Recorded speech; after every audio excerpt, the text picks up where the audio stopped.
नमस्कार दोस्तों, चलिए आज आप लोगों को तीज व्रत की लोक कथाएं सुनाते हैं। इस व्रत को भाद्रपद मास के शुक्ल पक्ष की तृतीया को मनाया जाता है। सबसे पहले जो है इस व्रत को माता गौरा की थी महादेव जी को पति रूप में पाने के लिए।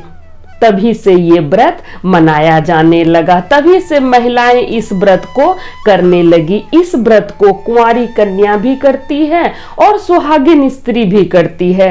कुंवारी कन्या जो है अपने मन चाहा पति पाने के लिए, अपने मन चाहा जीवन साथी को पाने के लिए इस व्रत को रखती है और सुहागिन स्त्रियां अपने पति की लंबी आयु के लिए कामना करती है महादेव जी से, माता पार्वती जी से कि उनका सुहाग सदा अमर रहे, उनका सौभाग्य सदा अमर रहे, उसका घर सदा खुशियों से भरा रहे। तो इसीलिए सुहागिन महिलाएं इस व्रत को करती है।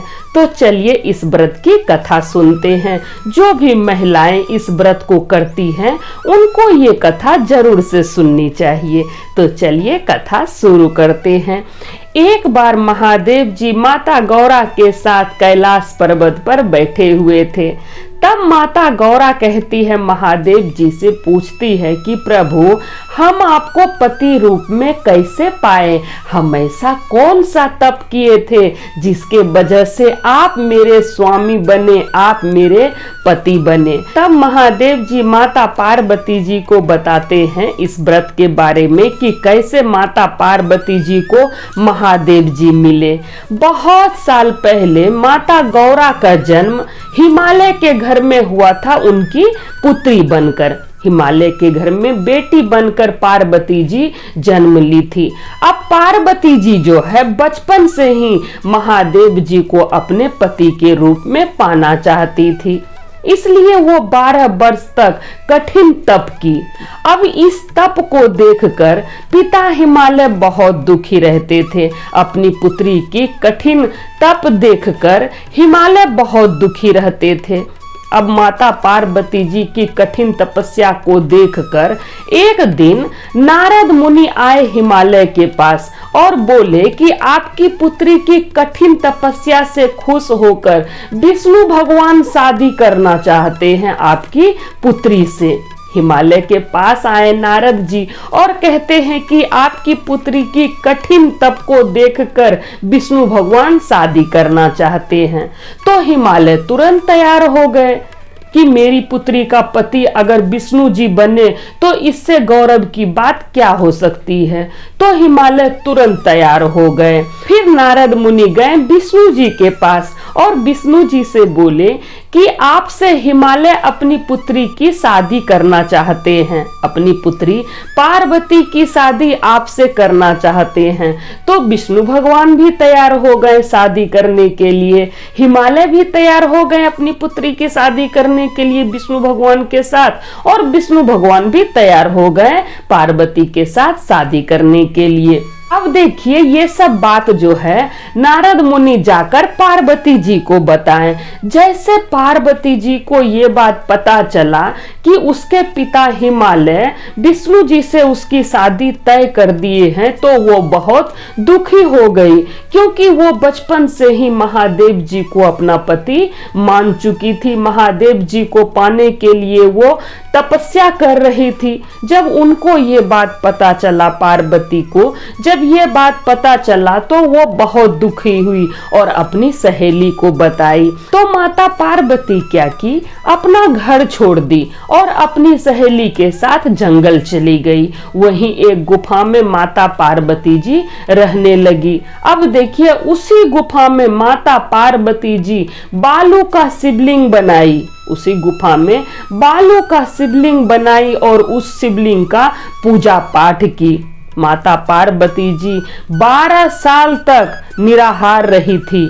माता पार्वती जी 12 साल तक निराहार रही थी और उस दिन जो है शिवलिंग बनाकर माता गौरा शिवलिंग की पूजा की, रात्रि जागरणा की। इस बात से खुश होकर माता पार्वती जी के तप से खुश होकर महादेव जी वहां प्रकट हुए और माता गौरा से पूछे कि आपको क्या चाहिए जो इतना कठिन तप आप कर रही हैं।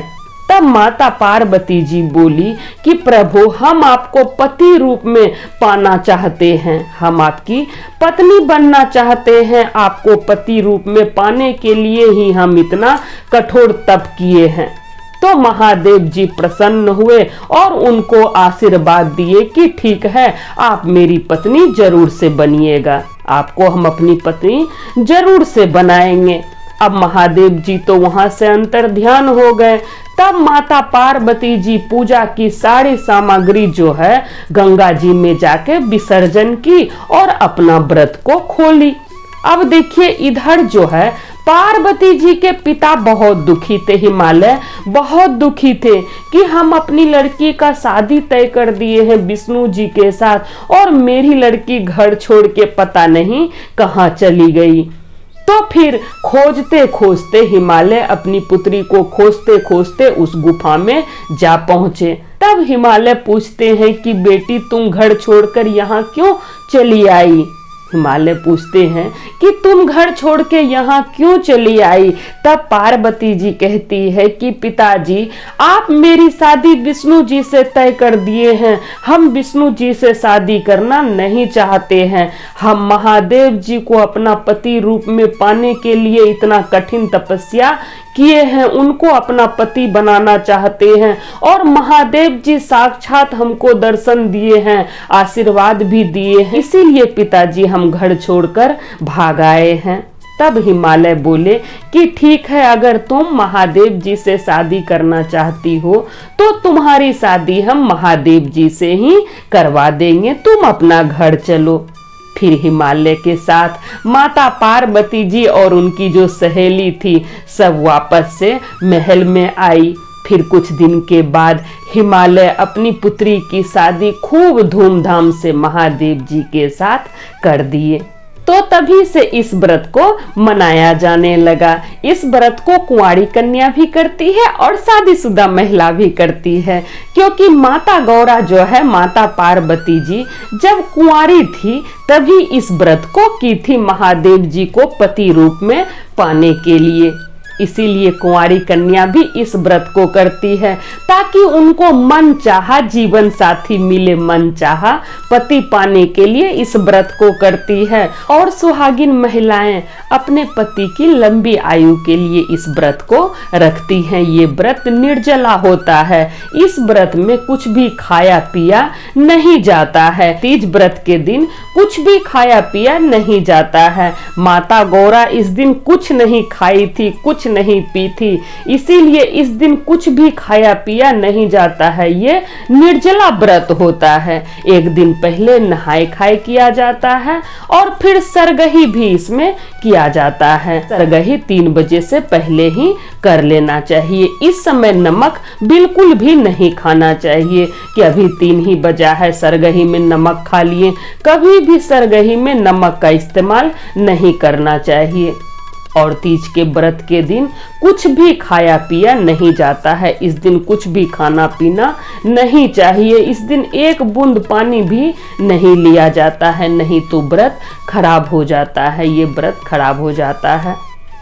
तो आप सभी लोगों को तीज व्रत की ढेर सारी शुभकामनाएं। महादेव जी, माता पार्वती जी आप सभी लोगों की सारी मनोकामना को पूर्ण करे। तो सब बोलिए जय महादेव, हर हर महादेव।